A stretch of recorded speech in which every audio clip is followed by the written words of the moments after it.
안녕하십니까.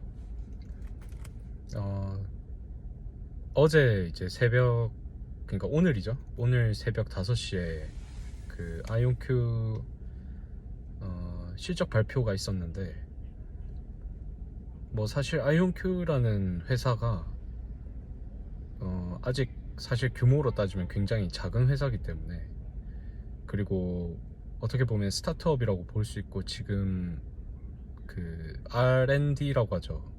그 그런 연구 개발비 또는 설비 투자 비용, 뭐 영업 투자 비용, 마케팅 투자 비용, 이런 투자 비용들이 많이 들어가는 때에 직면해 있는 만큼, 사업을 확장시켜야 되는 시기에 있는 굉장히 작은 회사인 만큼, 현재는 뭐 적자 폭이라든지 영업이익이라든지 그런 측면에서의 플러스를 기대하기는 힘든 적자 기업인 상황이긴 한데, 그래도 이제 그렇기 때문에 이런 실적 발표가 크게 의미가 있나 싶은 수준이긴 해요. 사실 일반인들의 입장에서는 그냥 인문학적으로 봤을 때 이제 뭐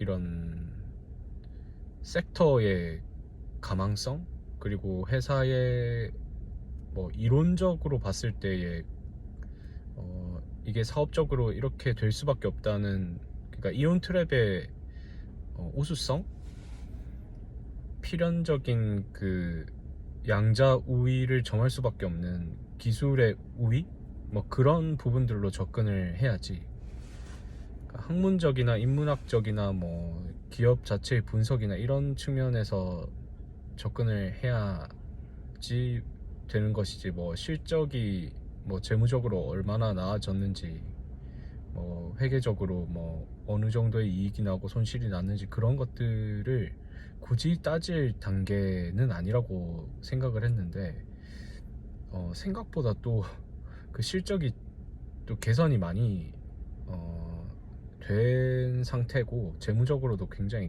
건전함을 공적으로 발표를 했고, 그리고 기술적인 우위도 직접 피터 체프먼 그 사장님이 나와가지고 직접 말씀도 하시고, 그러니까 좋기는 하더라고요. 좀 투자자로서 되게, 저뿐만 아니라 정말 많은 돈을 넣고 있는, 뭐 헤지펀드가 될 수도 있고 뭐 VC가 될 수도 있고, 뭐 그런 투자자들에게 되게 어필이 많이 되는 실적 발표였다고 생각합니다. 그리고 그거를 실시간으로 통번역을 해주신 그 가을바람 월드님께 감사를 드리는 바고, 머니 네버 슬립인가요? 거기 유튜버 분들도 이 내용을 빠르게 가시성 좋게 정리를 해주셨던데, 그거 보고도 되게 일목요연하게 정리가 되더라고요. 그래서 그분들께도 감사하다는 말씀을 드리고 싶습니다. 어찌됐건 이제 아이온큐 같은 경우에는 뭐 시장 상황, 22년이 굉장히 모든 기업들한테는 힘들었고, 저도 회사를 다니고 있습니다만 그 구성원의 일원으로서 회사들이 굉장히 힘든 그 자금난에 시달리고 있는 게 느껴지거든요. 인력을 감축시키고,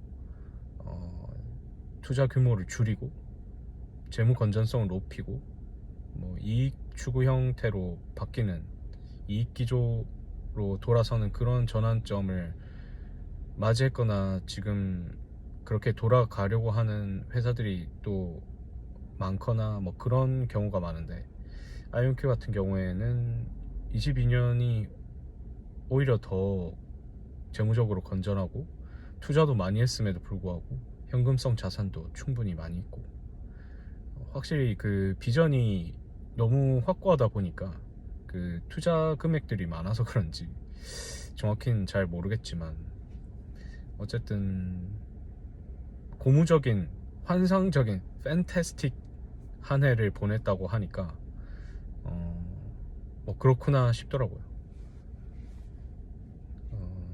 저도 그런 회사에 다니고 싶은데 어쨌든 내가 투자하고 있는, 크게 의미를 부여하고 있는 회사, 내가 많이 물려서 존버하고 있지만 또 그만큼 또 많이 사고 있는 회사에 그 사장님이 나와서 그렇게 말씀을 하시는 걸 보니까 기분은 좋았습니다.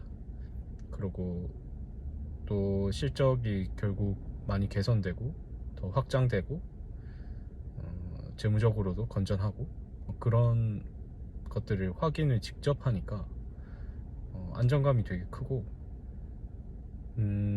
실적 발표 전에 되게 주가가 흔들리는 모습, 마이너스 8%였다가 이제 지금 또 보니까 어제자로 뭐 거의 9%가 올랐다가 또 실적 발표가 또 좋게 나오고 나니까 애프터장이나 그리고 오늘 지금 프리장에서도 좀 꽤 오르는 모습을 보여주고 있는데 본장에서 좀 많이 오를지 아니면 또 흔들릴지 그건 잘 모르겠습니다.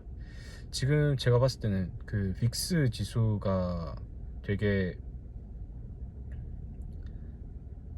나스닥과의 상관성이 굉장히 역상관성이라고 해야 되나요? 그런 관계가, 역의 관계가 굉장히 성립을 하고 있다고 보고 있는데 어제 장을 거치면서 이제 빅스 지수가 굉장히 낮아졌습니다. 그래서 오히려 그 낮아진 그 값에 미루어 봤을 때 그때마다 시장이 또 위험을 느끼는 그 빅스 지수가 또 딱 바닥을 찍고 바로 또 튀어 오르면서 시장이 떨어지는 형국을 보였었거든요. 그래서 어떻게 될지 잘 모르겠는데 참 알 수 없습니다.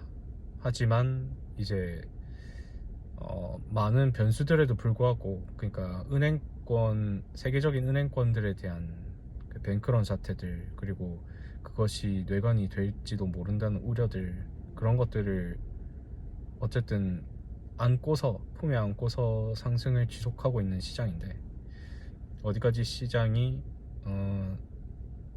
조정을 맞이할지 아니면 오를지 그게 되게 한편으로는 재밌고 한편으로는 약간은 우려스러운 그런 상황입니다. 제 월급이 다 들어오고 카드값이 빠졌을 때 시장이 많이 빠지면 좋겠지만, 어쨌든 저는 이제 조정이 오면은 항상 기회라고 생각을 하니까요. 항상 그렇게 생각합니다. 조정이 크게 올 때마다, 지금처럼 시장이 빠졌다가 오를 때마다, 그래도 신께서 시장을 이용해서 저는 물론 종교는 없습니다만 부의 신께서 나에게 기회를 주시는구나 라고 생각을 하고 굉장히 낙천적으로 살고 있습니다. 주위에 이제 제 직장 동료나 친구들도 조금이라도 관심이 있었던 친구들은 지금 저한테 좀 물어보고 있더라고요. 어떤 종목에 들어가야 될지, 어떤 시장에 투자를 해야 될지.